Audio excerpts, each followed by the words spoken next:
అభివృద్ధి సంక్షేమ పథకాలను రాష్ట్ర ప్రజలు విశ్వసిస్తారనడానికి ఈ ఎన్నికల ఫలితాలే నిదర్శనమన్న డిప్యూటీ సీఎం భట్టి విక్రమార్క.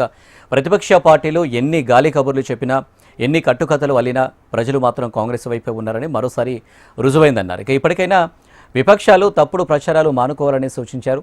ఈ 2-3 దశాబ్దాల్లో కాంగ్రెస్కు ఇంతటి భారీ మెజారిటీ రావడం ఇదే తొలిసారి అని అన్న బట్టి ఈ గెలుపుతో తమపై మరింత బాధ్యత పెరిగిందన్నారు.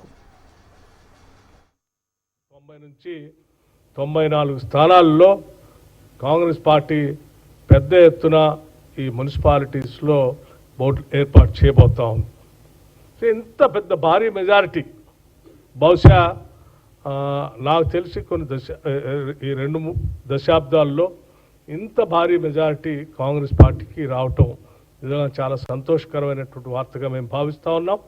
అట్లాగే కార్పొరేషన్ సంబంధించి కూడా జరిగినటువంటి 7 కార్పొరేషన్స్ ఎన్నికల్లో దాదాపు 5 కార్పొరేషన్స్లో సంపూర్ణంగా కాంగ్రెస్ పార్టీ సంపూర్ణమైన మెజార్టీతో కార్పొరేషన్స్ని ఈరోజు మేయర్తో సహా మిగతాయి పూర్తి స్థాయిలో కాంగ్రెస్ పార్టీ కైవసం చేసుకుంది.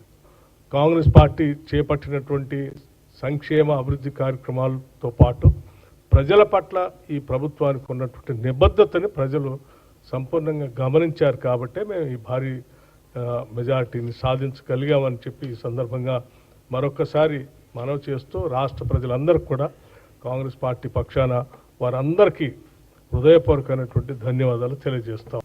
ఇప్పటికైనా ప్రతిపక్షాలు వారు చేస్తున్నటువంటి తప్పుడు ప్రచారాలని మానుకొని కావాలని రాజకీయాల్లో కేవలం వార్తా ఆరు ప్రసార మాధ్యమాల్లో కనపడటం కోసమే ఊహల్లో ఉంటూ ఊహించుకొని కట్టుకథలు అల్లి ప్రెస్ మీట్స్ పెట్టడం లేకపోతే పబ్లిక్ మీటింగ్స్లో మాట్లాడటం చేయటం వలన ప్రజలు ఎవరు కూడా దాన్ని విశ్వసనీయంగా గుర్తించరనేది చాలా స్పష్టంగా అర్థమైంది.